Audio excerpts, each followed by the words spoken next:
சுறுசுறுப்புலயும் ஏமா ஓஹோ நான் அப்படியே கல்யாணம் பண்ணாலும் என் முந்தாடி தவிர முந்தாடி என் வீட்டுக்காரர் மட்டும் தான் போடுவேன். ஓஹோ நான் எப்ப அந்த புடவை கட்டணும் அந்த முன்னாடி என் வீட்டுக்காரர் மட்டும் தான் போடுவேன்.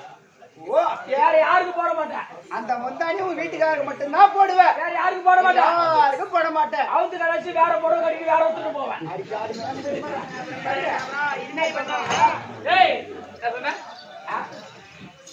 நான் ஒண்ணு சொல்ல டீ குடிக்கல டீ குடிக்க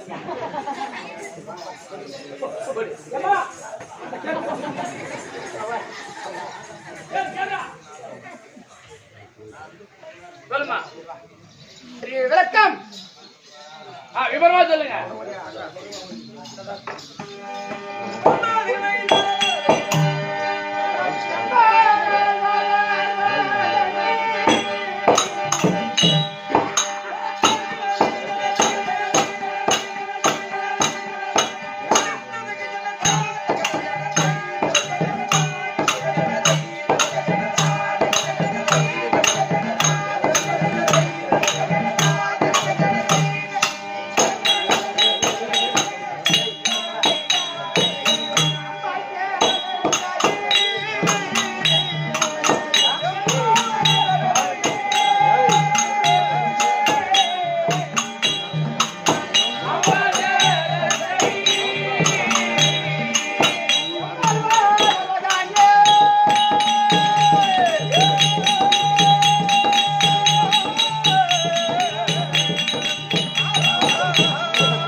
எப்படி விளக்கம் புரிஞ்சுட்டலாமா? பாஞ்சாலி பாஞ்சாலி பாஞ்சாலி என்று விவரமா புரிந்தது. ஓ பாஞ்சாலி பாஞ்சாலி அப்படி என்று மட்டும் தான் விளக்கம் தெரியும். ஆமாம்மா. ஆனால் எனக்கு எத்தனை நாமம் தெரியுமா? சொல்லுங்க. பாஞ்சாலி பாஞ்சாலி திரௌபதி திரௌபதி நாகஜேனி நாகஜேனி துளிர்வதனி துளிர்வதனி அப்படி இங்க இருக்கின்றார்களே மானிடர்கள் அனைவருக்கும் ஒரு பேர் தானே. ஒருவருக்கு ஒரு பேர் தானே. உனக்கு மட்டும் ஏன் 4 பேர் வந்த காரணம் என்ன? என்னம்மா? அப்போ என்ன இங்க இருக்கின்றார் பார் மானிடர்கள் அவரவர் ஒரு ஆண் பெண் சேர்ந்து தாயோட கர்ப்பகோளத்தில் பிறந்தவர்கள். 10 மாத தாயோட கர்ப்பகோளத்தில் இருந்து பிறந்தவர்கள். நான் அப்படி பிறக்கவில்லை அம்மா. அப்புறம் எப்படி பிறந்தீங்க? ஓஹோ அப்புறம் எப்படி பிறந்தீங்க? சொன்னதானே தெரியும். சொல்ல மாட்டேன்.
யாகத்தில் பிறந்தேன்.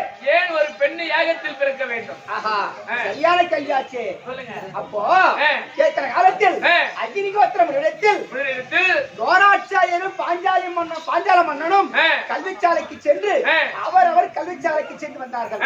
அப்போ ஏன்னா எளிமையான குடும்பத்தில் பிறந்தவர் துரோணாச்சாரி. துரோணாச்சாரி என் தந்தை பாஞ்சால மன்னன் செல்வ செருக்கு அதிகம், ராஜகுலத்தில் பிறந்தவர். ஆமா. அப்ப பணக்கார வீட்டு பிள்ளை என்னுடைய தந்தை பாஞ்சால மன்னன். ஆமா. அப்ப எளிமையான குடும்பத்தில் பிறந்த துரோணாச்சாரி நன்கரவே கல்வி கற்றுக்கொண்டார். நல்லா கல்வி கத்துக்கிட்டாரு. ஆமா, கற்றுக்கொண்டார். இப்ப கூட ஆமா, அப்ப கற்றுக்கொண்டார். அப்போ பாஞ்சால மன்னன் சொல்றான், குருவே துரோணாச்சாரி, துரோணாச்சாரியாரே நல்லா கல்வி கற்றுக்கொண்டாய்.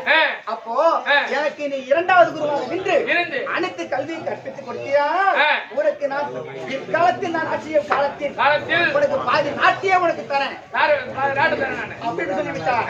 ஆனால் அவருக்கு இரண்டாவது குருவாக இருந்து அப்ப அனைத்து கல்வி கற்றுக்கொண்டார் பாஞ்சால மன்னன். ஆமா. அப்போ ஏன் துரோணாச்சாரி நன்கரவே கல்வி கற்றுக்கொண்டார்? அது என்ன காரணம்?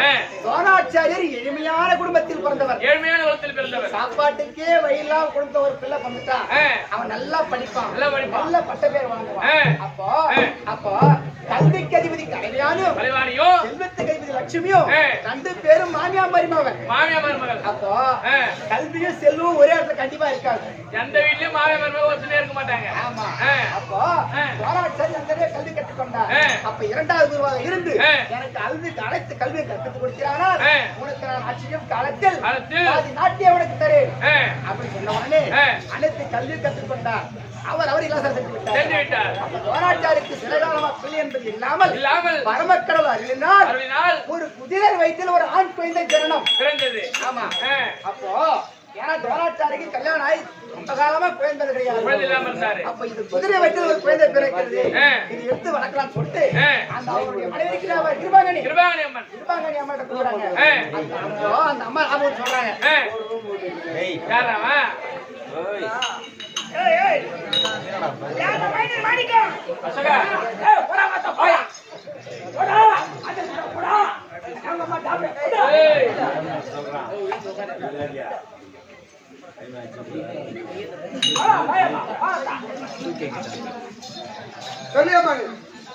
அப்போ பாஞ்சால மன்னன் அனைத்து கல்வி கற்றுக்கொண்டு இலவசம் செஞ்சு விட்டார்கள். அப்போ குதிரை வயிற்றில் ஒரு அழகான ஆண் குழந்தை ஜனனம். அப்போ அந்த குழந்தை கிருபாணி கிட்ட, ஏன்னா நமக்குதான் குழந்தை இல்லையே கொஞ்சம் காலமா, இந்த குழந்தைய வளர்க்கலாம் சொன்ன உடனே அந்த அம்மாவுக்கு ஞாபகம் சொல்றாங்க, ஏன்னா உனக்கு பாதி நாட்டியே தரேன்னு சொன்னாரு பாஞ்சால மன்னன். நமக்கு நாடு நகர வேண்டாம், இந்த குழந்தைய வளர்க்கன்னு சொன்னா ஒரு பசுவு கன்று வாங்கி வந்தார். வாங்கி கொண்டு வந்தார். இந்த குழந்தையை பால் கறந்து இந்த குழந்தையை காப்பாற்றலாமே. ஏன்னா ஒரு தாய் வயிற்றில் குழந்தை பிறந்திருந்தால் களத்தில் பாலை கொடுத்து இந்த குழந்தையை வளர்க்கலாம். இது பிறந்திருப்பதோ குதிரை வயிற்றில் பிறந்திருக்கின்றது. அப்போ ஒரு பசுவு கன்று வாங்கி கொண்டு வந்தால் நம்ம இந்த குழந்தையை காப்பாற்றலாம் அப்படின்னு சொன்ன உடனே பாஞ்சலாட்டுக்கு போறாங்க. துரோணாச்சாரி சென்ற உடனே மந்திரிக்கு நான் வருகின்ற மந்திரிக்கு சொல்றாங்க, இந்த மாதிரி ஒரு குரு துரோணாச்சாரி வந்திருக்கின்ற ஒரு பசுவு கன்று வாங்கி கொண்டு போது வந்துடுறார் சொல்லி வைப்பாங்க. சொன்ன உடனே என் தந்தை பாஞ்சால மன்னன் ஆணவத்தோடு அமர்ந்து கொண்டு, இப்ப பசு மாட்டை கேட்பவன்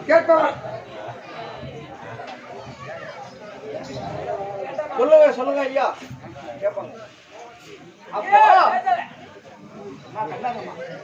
இன்றைக்கு பசுமாட்டை கேட்பவன் நாளைக்கு பாதி நாட்டையே கேட்பான்.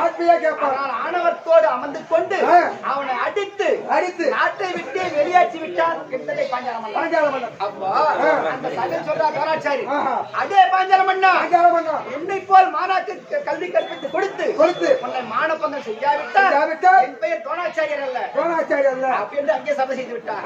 அப்போ நேர கௌரவராகிய 100 பேர்களுக்கும் ஆண்டவராகிய ராஜாக்களுக்கும் 105 பிள்ளைகளுக்கும் கல்வி கற்பித்து வந்தார்.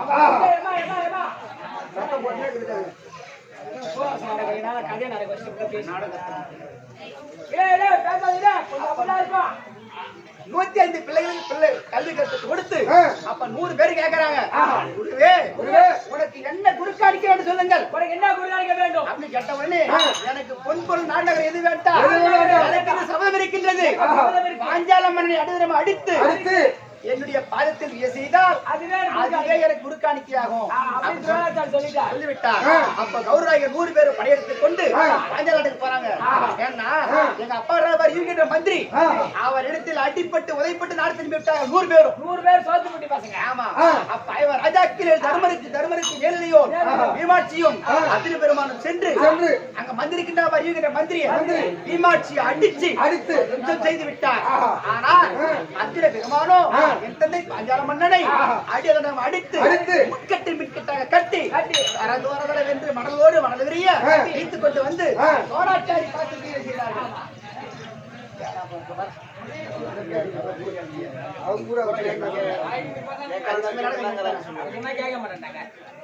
கேக்குறவங்க கேட்டிருந்தாங்க, நீங்க சொல்லுங்க. அப்போ பாதத்திலே செய்தார்கள். அப்போ ஒரு சபை இருக்கின்றார். எப்படி அந்த சபையில் ஒரு சபை இருக்கின்றார்.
உன்னை கொல்வதற்கு ஒரு ஆண் பிள்ளையும் என்னை அடித்து நண்பர் அர்ஜுன பெருமாள் அவருடைய தோலுக்கு சேர்ந்த ஒரு பெண்ணு பெறாவிட்டால் பெயர் பாஞ்சால மன்னன் அல்ல அப்படின்னு சொன்ன உடனே ஆனா யாசர் உபயாச முனிவரை கொண்டு வந்து ஆமா அந்த அனுமந்தாலா என்ற வெள்ளை கொண்டு வந்து பாஞ்சால நாட்டு நட செய்ய வேண்டும். எப்படி பாஞ்சால நட வேண்டும். அப்போ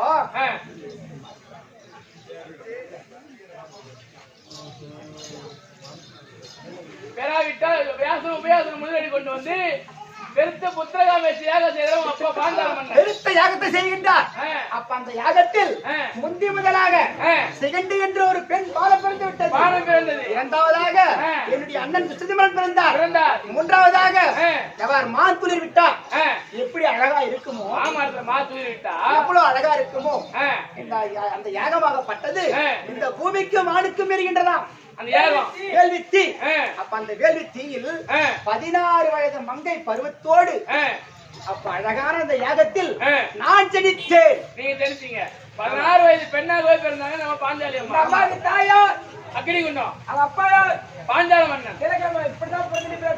அப்ப நான் யாருக்காக பிறந்தேன்? அர்ஜுன பெருமான திருமணம் செய்வதற்காக. அப்படி செய்வதற்காக நான் பிறந்தேன். ஆனா நாட்டில் ஒரு செய்தி கொண்டு வருகிறது. என்ன செய்தி?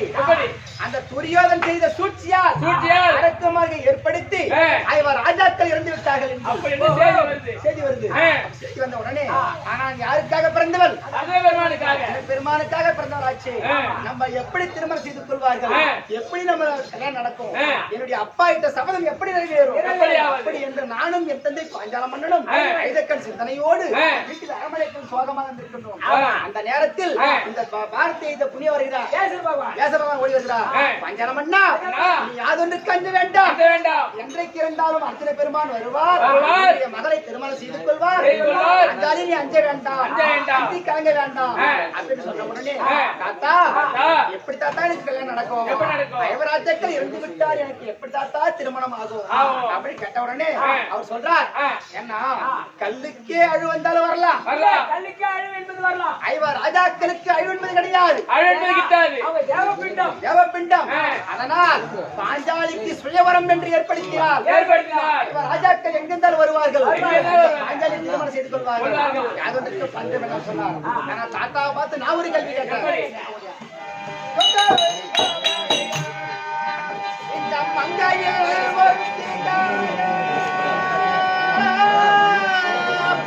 இந்த மலைகளோ காடோ தாண்டி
ராஜாக்கள் இறந்து விட்டார்கள். எங்க இருந்தாலும் வருவாங்கன்னு சொல்றீங்களே, நாட்டுல இருந்தா யாராகிலும் போய் சொல்லுவாங்க, யாராவது ஒருத்தர் சொல்லுவாங்க, பாஞ்சாலிக்கு சுய வரும் அப்படி என்று யாராவது ஒருவர் சொல்லுவாங்க. காட்டுல இருந்தா எப்படி அவங்களுக்கு தெரியும்? எப்படி தெரியும்?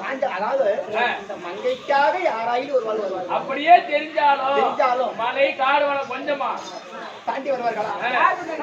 இந்த கிராமத்துல திருவிழாவா பக்கத்துல எல்லாத்துக்கும் தெரியும், அவருக்கு தெரியும், எல்லாரும் வருவாங்க. ஆனா இதே காட்டுல இருந்தா எப்படி வருவாங்க? தெரியாது, வர மாட்டாங்க. அதனால எனக்கு கொண்டு நம்முடைய திருமணம் எப்படி ஆகும் அப்படின்னு சொன்ன உடனே அப்ப சொல்கின்றார் பகவான் சொல்கின்றார், எந்த அனுமந்தாரா என்ற வில்லை கொண்டு வந்து பாஞ்சால் நாட்டில் 1000 கிங்கில் எடுத்துட்டு வராங்களாம். கொண்டு வந்து பாஞ்சால் நாட்டில் நட வேண்டும்.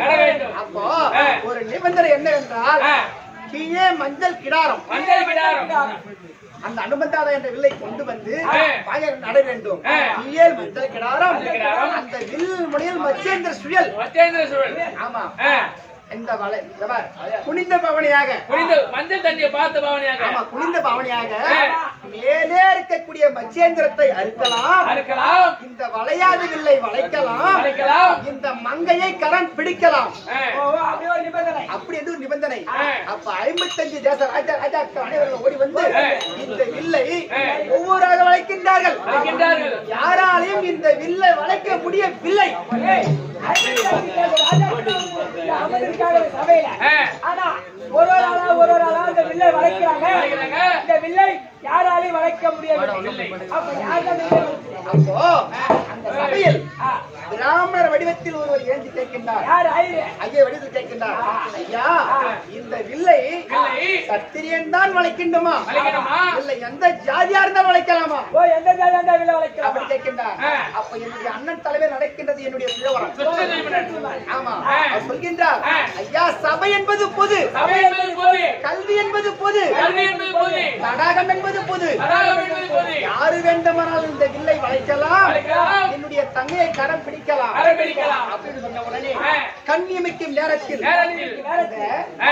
கண் இமைக்கும் நேரத்தில் குனிந்த பவனியாக மச்சேந்திரத்தை அறுத்தார், வளையாத வில்லை வளைத்தார், அந்த மங்கையை கரம் பிடித்தார். யாரோ ஒரு ஐயர் வந்து ஒரு சொட்டு ரத்தத்தை கண்டாரு, தூரம் போறாரு, வில்ல வளைச்சாரு. அப்பேற்பட்டாரு யார்? அப்போ நான் யோசிக்கிறேன், கல்யாணம் ஆகாத முன்றே இவர்தான் கணவர் என்று தெரிந்தால் அந்த பெண் எவ்வளவு கற்பனை கட்டியிருப்பாளோ, அர்ஜுன பெருமான் தான் கணவர் அப்படி என்று என் மனதில் எவ்வளவு கற்பனை கட்டி வச்சிருந்தேன். யாரோ ஒரு ஐயர் நம்மளை திருமணம் கைவிட்டு போறாரு அப்படி என்று மன வருத்தத்தோடு பின்னாடி போறீங்க. அப்ப அர்ஜுன பெருமானுக்கு 32 அழகு.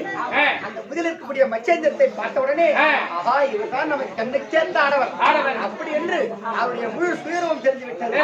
அப்போ ஐவராஜாக்கள் இந்த அடையாளமா இருக்கின்றார்கள், 30 மகளத்தில் அடையாளமா இருக்கின்றார்கள்.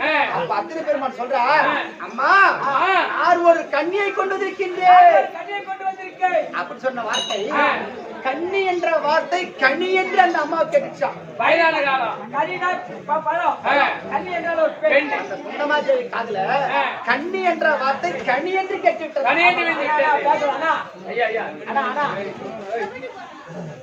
கனி என்று கேட்ட உடனே அந்த அம்மா சொல்றாங்க, பிள்ளைகளா நீங்க 5 ராஜாக்களும் சரிபாதியாக பகிர்ந்து கொள்ளுங்கள் அப்படின்னு சொன்ன உடனே அங்கே 5 நாள் திருமணம். இந்த பாஞ்சாலிக்கு 5 கணவன்மார்கள் எனக்கு.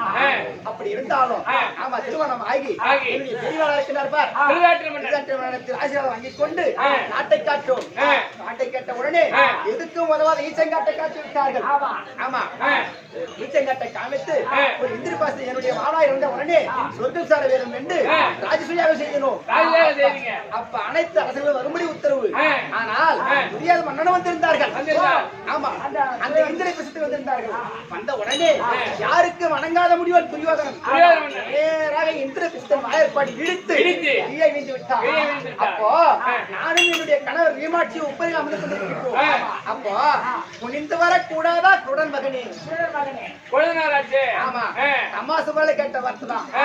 இப்படி புரிந்து வரக்கூடாதா கூடல் மகனே மகனே. அப்படி கேட்ட உடனே சரி அண்ணன் தானே கை விட்டார் தம்பிகளா தொண்ணூத்தி முதல் போனாங்க. அவர்களும் அந்த மாளிகையாகப்பட்டது மேடு பள்ளமாகவும் பள்ள மேடாக அமைச்சிருந்த உடனே அவர்களும் கீழே விழுந்து விட்டார் நான் அதை பார்த்து சரி குறைந்தாரு மாறுதானே அப்படி என்று விளையாட்டாக அந்த கண்ணன் பெற்றது அத்தனையும் குருடா அப்படி கேட்ட உடனே இத பதை கொண்ட துரியோதனன் ஆமா என்னை 60ஆம் பவன் ஏற்றி மானாத வஸ்திரம் செய்து விட்டான் ஆமா என்னுடைய அண்ணனுடைய துணையால் என்னுடைய மனத்தை காப்பாற்றி குறைவில்லாமல் ராஜாக்கள் அடகலமா இருந்தோம் அப்ப பாண்டவரை மீட்டு வரிசையில் ஆடி ஆமா ஏசாக வரவேற்று சூதுபகலை ஆடி நாடரை படித்துக் கொண்டு உப்பு சட்டி வர முதல் அனைத்தையும் பறித்துக் கொண்டு 12 ஆண்டு ஓராண்டு அஜ்ஞாத வனவாசம் 12 ஆண்டு வனவாசம் ஓராண்டு அஜ்ஞாத 12 ஆண்டு வனவாசம் ஓராண்டு அஜ்ஞாதவாசம் ஓட்டி வைத்தார் அப்ப முதல் வனம் சூரியவனம்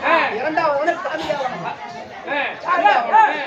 இப்போ 6வது வனத்தில் ஐவராஜாக்களும் இந்த பத்திரி பாஞ்சாலி மடங்களும் இருக்கீங்க ஆமா இந்த தினத்தில்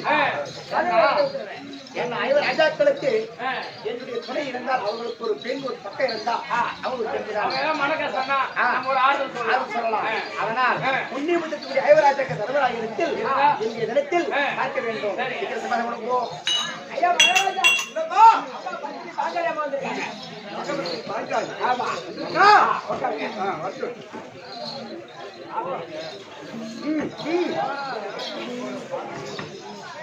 ஓ மன்னவா பாண்டாளி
இதை பெற்று நான் சுகமாக வாழ்வதா சுவாமி என்ன ஆச்சு புண்ணிய சபையில் உள்ள பெரியோரை போற்றி என்னையும் தோற்ற பின்பு ஐவர் தோற்றிட்டாரோ மன்னவர் தோற்ற பின்பு மக்களை தோற்றிட்டாரோ அறிந்தினியும் நயத்தை பேசுகிறேன் சொன்னாரு ஆமா நான் எந்த வகையில் சொல்ல பாருங்க அன்னைக்கு துர்ச்சாத துகுலி போட விடுவான் 5 பேரும் தலை குத்து மாட்டாங்க சபை எப்படி இருக்கின்றது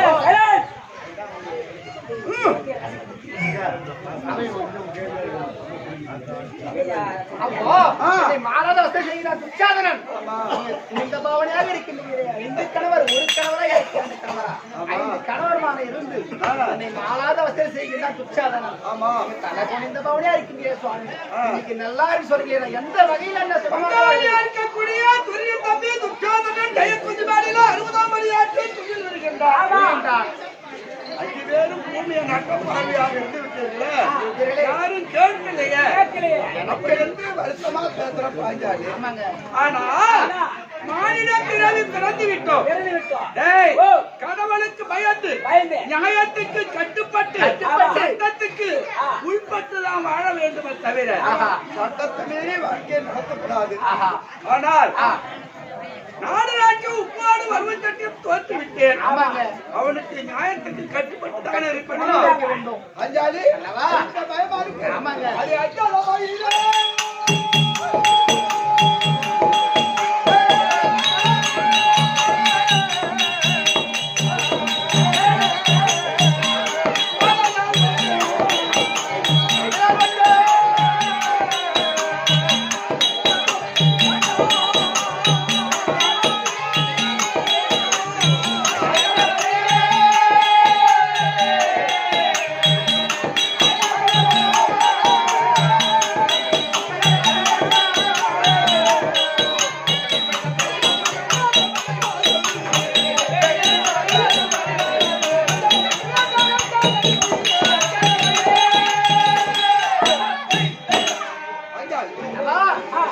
யார் வருவார் வஞ்சகமாக நினைத்து ஆமா. நெஞ்சகத்தில கபட சூதாக நடக்கின்றார்களோ அவர்தான் அனுபவிப்பாரே தவிர நம்ம சாராது. இப்போ பங்காளிட்ட கட்டளை நாடராஜ்யம் உப்பாடு வரம் கட்டி தோற்றுவிட்டோம். 12 ஆண்டு வனம் ஓராண்டு அஞ்ஞானம் கழித்து வந்தால் பேர்பாதி பாகம் தரேன் என்று பங்காளி உண்மைதான். 6வது வனத்துல குடியேறி இருக்கும். கதிரோனாகிய சூரியன் தீதிசிலே உதமாகின்றான். கவிமார்கள் அழைத்து பசிக்கிறல்ல உணவு வேண்டும். அதனால் காய்கனிகளை கொண்டு வருவதற்கு கவிமார்கள் அழைத்து மேற்கொண்டு நடப்பதை பார்க்க வேண்டும். ஐயா, நீ சீக்கிரமாக சென்று வேறு இளையவன் அனுப்பக்கூடிய அதிக வளப்பதற்கு விமாற்றி இருக்கின்றான். சீக்கிரம் விமாற்றி தற்பா